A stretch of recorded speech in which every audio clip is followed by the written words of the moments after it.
There's a constant rotation of books in and out of our house. Since we moved into a two-bedroom apartment, it becomes very critical that those books keep moving. I've always loved books. Books, though, can change lives. It's a common saying, and like many common sayings, it holds a lot of truth. For me, one of those life-changing books was The Road Less Traveled, written by the late psychiatrist M. Scott Peck and first published in 1978, if you can believe that. The book opens with this statement: life is difficult. This is a great truth, one of the greatest truths. It is a great truth because once we truly see this truth, we transcend it. Once we truly know that life is difficult, once we truly understand and accept it, then life is no longer difficult. Because once it is accepted, the fact that life is difficult no longer matters. When I first read this line, it hit me right between the eyes. I felt the power and significance right away. Echoing the Buddha's first noble truth, these lines eventually led me to several years of Zen Buddhist practice. Yet I still had a question. Why is life difficult? Typical Western mind. Why? It's one of the things that led me out of Zen Buddhist practice. I wasn't able to get those answers. And it was also that question, why is life difficult, that brought me to the writings of the Stoic philosophers. Now let me take a moment to talk about Stoic philosophy. Our common use of the term Stoic in English as someone who reacts without emotion, like Mr. Spock on Star Trek and all the other Vulcans, has little to do with the philosophy that we're talking about here. The word Stoic comes from the place in ancient Athens where the early teachers of this philosophy gave public, free talks. It was called the painted porch because there were portraits and paintings of battle scenes that were hung on the walls. In Greek, it was called the Stoa Poikile, the painted porch. Stoa Poikile, Stoic. That's where it comes from. So we could call these guys porchers if we wanted to be flip about it. Like all ancient Western philosophies, Stoicism was all about reflecting on how humans can live happy, fulfilled lives. Or how do we deal with the fact that life is difficult? In our reading this morning, we heard a segment from the writings of one of the Stoic philosophers, kind of the granddaddy of them all. His name was Epictetus. He lived in the first and early second centuries of the Common Era, or AD, as we used to call it. As far as we know, Epictetus never wrote a word. The only reason we have a record of his teaching is that one of his students left us the notes that he took from Epictetus's lectures, and we were lucky that this guy that kept the notes was a gifted writer. His name was Arian. That student also left us a summary of Epictetus's teaching in the form of the Enchiridion, which is the Greek word for handbook. And we heard a reading from that this morning. It's kind of the Reader's Digest of Epictetus's teaching. Our reading this morning gave us one of the core teachings of Stoic philosophy from Epictetus's handbook. Some things are within our power, while others are not. This teaching has come to be called the Dichotomy of Control. And to my mind, it is this teaching about the dichotomy of control that provides one answer to the question raised by Scott Peck's statement about life being difficult. Life is difficult for us human beings because we're in a bit of a muddle about what is in our power and what is not. We have a tendency to pursue and obsess about things that are ultimately not up to us, as the translation we heard this morning put it. Those things are listed by Epictetus as property, reputation, office, even your own body. Well, you can lose weight, but you can still catch a virus.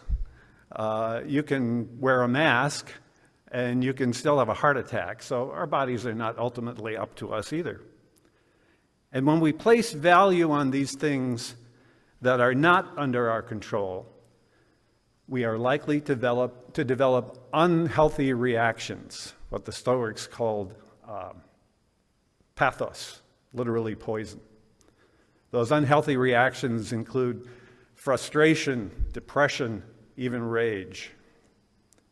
From the perspective of Stoic philosophy, the primary thing that is our own doing, that's up to us, is the development and maintaining of our own moral integrity, our virtue. This is what needs to be our focus if we are to have a happy, flourishing life, according to Stoic philosophy. And this is something that the Stoics say over which we have total control. It is our own doing. It is up to us. Well, what does this have to do with the Roman Emperor Marcus Aurelius? After all, I called this presentation, My Spiritual Guide is the Emperor of Rome. I'll explain, but first let me share with you some background on Marcus Aurelius. We're going to get a picture. Bear with me. So, we have all these statues from the ancient world that are white. I remember when my wife and I were in Venice and we went to the Orsini Palace, there were hallways of these things, and all bone white. Well, they weren't that way originally, we've discovered. There are microscopic traces of paint on these statues. Now, this is not a painted version of the statue, but this is an artist's rendering of what Marcus may have looked like when, in the flesh, when this statue was, or this bust actually, was created. So I thought you might like to put flesh on Marcus, because we're going to be talking about his ideas. Marcus Aurelius was the emperor of Rome from 161 to 180 of our common era.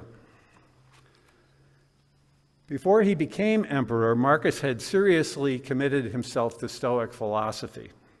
Now, for people of this time, philosophy was not something that you just go to the bookstore and rummage around in the stacks, but it was a way of life, not a dry academic subject.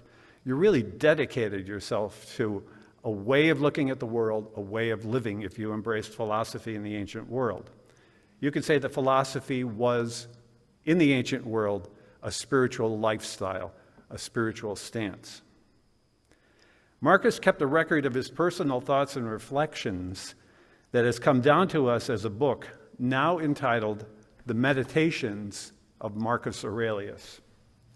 And here it is, all the way from the early 1st and 2nd centuries.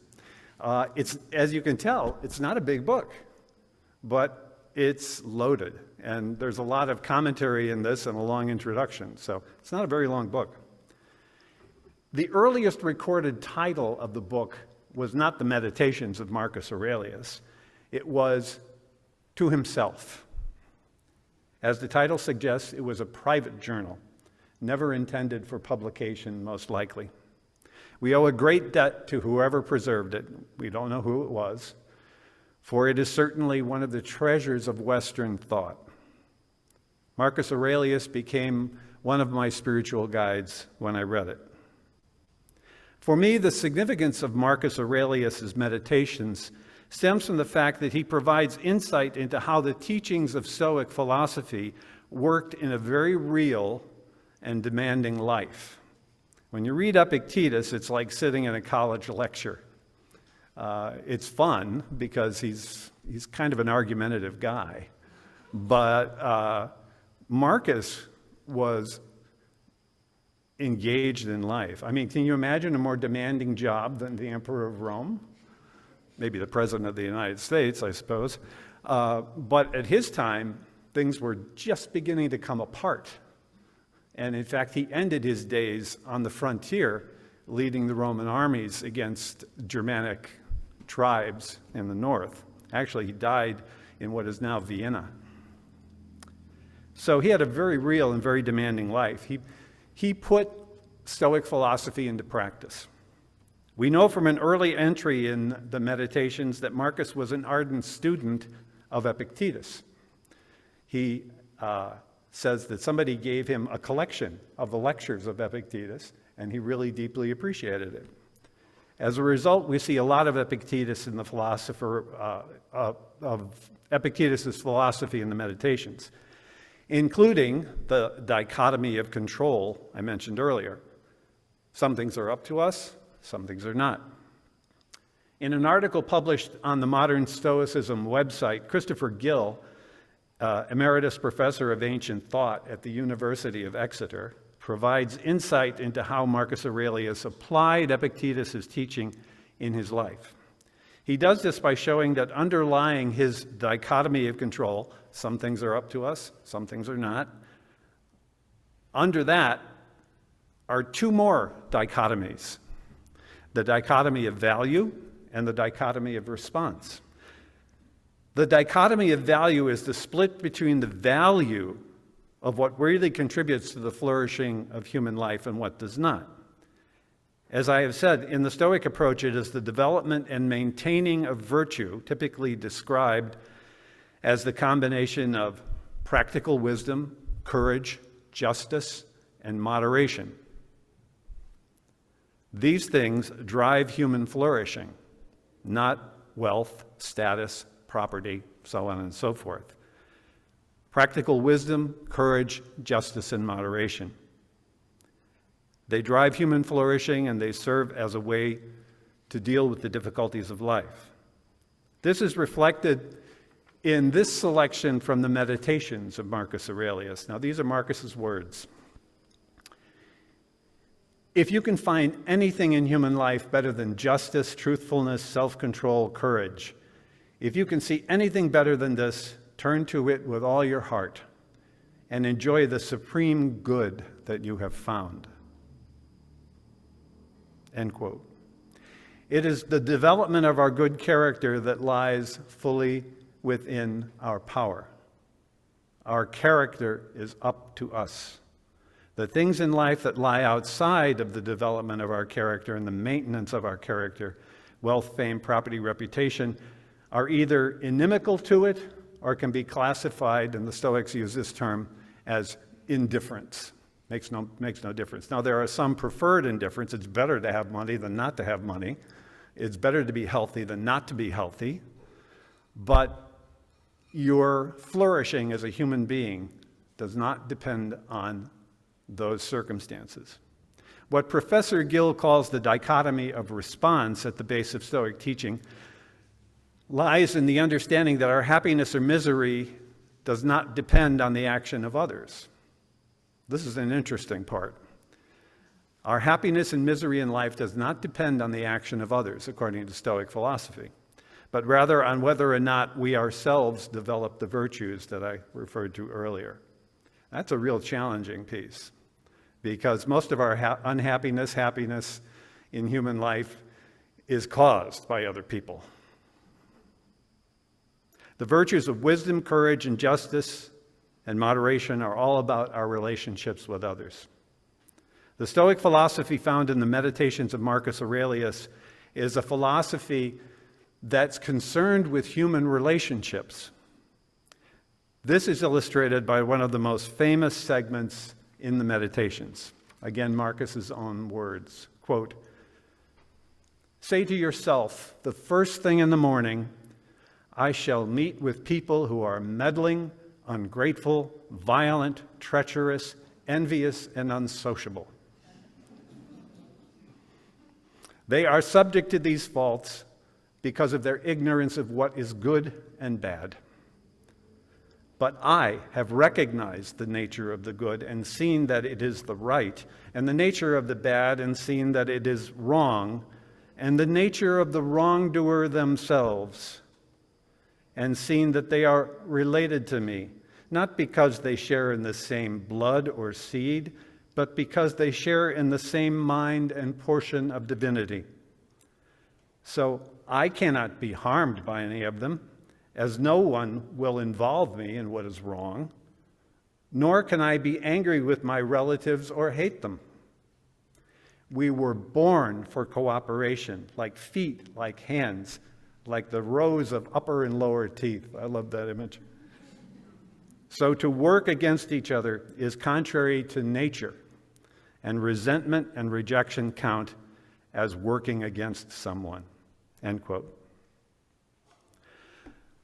I hope this gives you a small sense of the richness of Stoic philosophy and the challenges it holds, and the great wisdom that lies in that little book, The Meditations of Marcus Aurelius. Both have given me great inspiration and motivation in my life. I believe they could do the same for you. You know, I see an echo, and this is germane. If any of you have Amazon Prime, you know that Lord of the Rings is back. If you're a fan of it like I am, that's a happy thing. But I see an echo of what Marcus Aurelius had to say in this memorable dialogue between Frodo and Gandalf, found in Lord of the Rings. Frodo was feeling bummed out. He was certainly feeling the fact that life is difficult in this scene.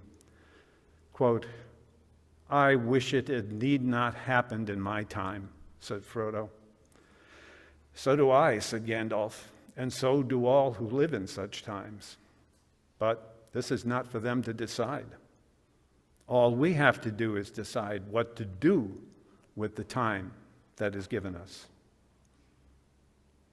The wisdom found in the Meditations of Marcus Aurelius can be a powerful aid in making that decision. Amen, and may it be so.